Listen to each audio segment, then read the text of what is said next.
All right, everyone, welcome to class. Grab a seat and get your notebooks out because today's explainer is, well, it's a little messy. Today, we're pulling back the curtain on something we interact with every single day, but usually try to completely forget about the exact second it leaves our hands, our waste. We are going to dig into the hard data behind solid and hazardous waste, the environmental impacts, and the genuinely incredible science we're using to clean it all up. So I want you to picture the weight of 4.34 pounds. What is that? Maybe a couple of heavy textbooks, a big sack of flour? That number is exactly how much solid waste every single person in the United States generates per day. 4.34 pounds of trash per person every single day. When you multiply that by the entire population, you are looking at hundreds of millions of tons of waste generated annually. It is a staggering figure, and it perfectly sets the stage for our discussion today. Okay, here's our roadmap for today's explainer. First, the sheer scale of our trash. Next, where it actually goes. Third, prevention, the 3 R's. Fourth, the hazardous waste threat. And finally, how we're cleaning up the mess. Let's kick things off with Section 1, the scale of our trash. So the US actually generates way more solid waste per capita than any other country on Earth. But honestly, it's just a symptom of a much broader trend. Think of this core concept as the subtitle for today's lesson. Waste generation is highest in developed countries, where items are often replaced instead of repaired. I mean, think about the last time you chucked something broken. A toaster? Your headphones? Did you even consider fixing it, or was it just way faster and cheaper to order a brand new one online? That massive cultural shift, tossing things instead of fixing them, is literally the engine behind our massive solid waste problem. Moving right along to Section 2, where does it all go? Okay, think about it for a sec. You drag your bins to the curb, the garbage truck rolls away, and then what? It doesn't magically disappear. We basically rely on 2 main destinations here, and spoiler alert, neither is perfect. On one hand, we have sanitary landfills. This is the big one, the most common method. We compact the waste and bury it under a layer of dirt. But here's the trade-off. Microbes decomposing that garbage produce methane gas. Plus, nasty liquids can seep through and create this toxic leachate that seriously threatens our water supply. Oh, and eventually, they just fill up. On the other hand, we have incinerators. These are massive plants that literally burn the trash.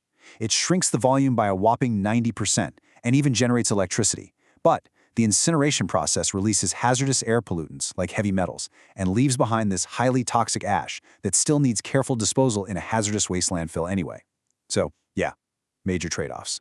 And then we've got the real troublemakers. We have to deal with 2 incredibly stubborn materials: plastics and tires. Much of our plastic waste comes from packaging, and chemically speaking, it's incredibly stable, which is awesome for keeping your takeout fresh, but absolutely terrible for breaking down in a landfill. It just sits there. Tires present a totally different challenge.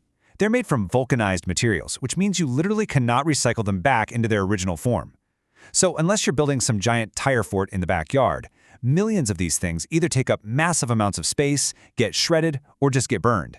Which brings us to Section 3, prevention, the 3 R's.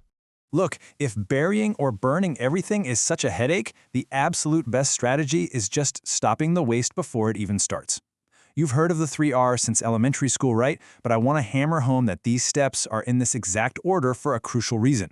Step 1, reduce the amount of waste. Step 2, reuse products. And Step 3, the absolute last resort, recycle materials. We always want to start with reduction at the source. A brilliant example of this source reduction is dematerialization. Definitely write this definition down for your notes. It is the progressive decrease in the size and weight of a product as a result of technological improvements. Think about the heavy, clunky, boxy televisions we used to have, compared to the paper-thin, super-light flat screens today. That technological leap means significantly less physical material is needed to make the product, and consequently, way less material enters the waste stream when it eventually breaks. Now let's talk about the 3rd R, recycling. Take a look at this stark visual contrast in our US recycling rates from 2009. We actually have huge success with paper, recycling over 62% of it.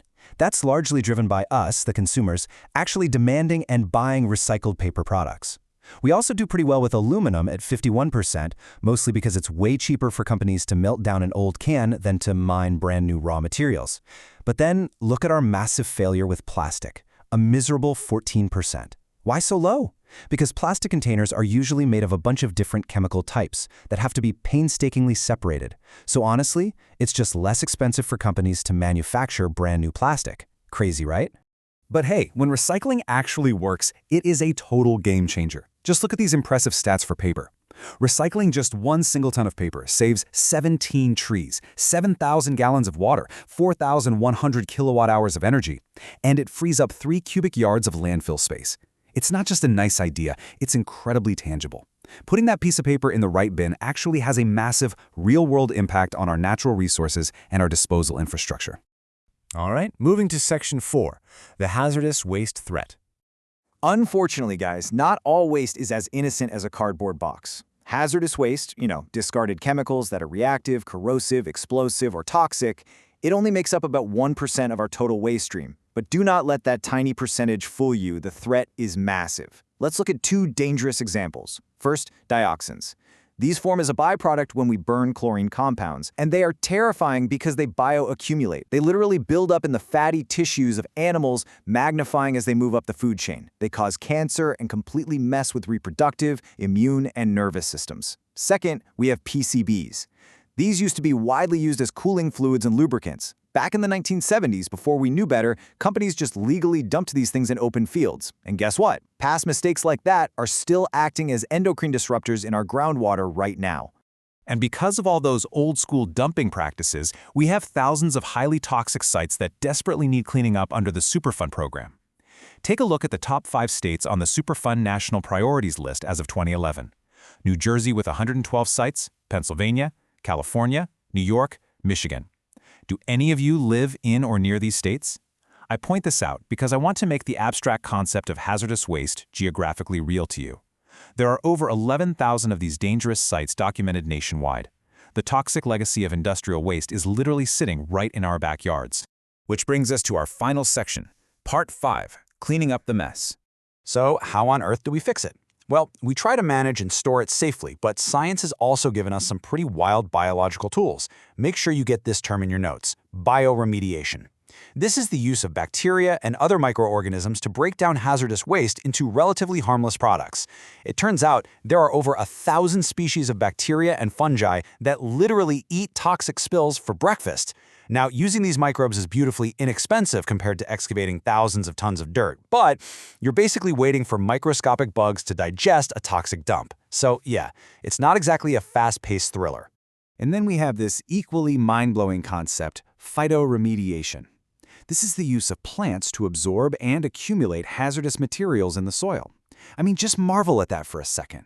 We can literally plant specific vegetation on a contaminated site, and as the roots suck up water, they pull the actual toxins right out of the dirt and lock them away safely inside the plant's tissue. No way, right? It's like nature doing the heavy lifting for us. To really anchor this concept, consider the Indian mustard plant. It naturally sucks up dangerous heavy metals from contaminated soil. So you can plant a field of Indian mustard right over a toxic site, let it grow, harvest the plants, which are now basically full of heavy metals, and safely dispose of them in a controlled hazardous waste facility.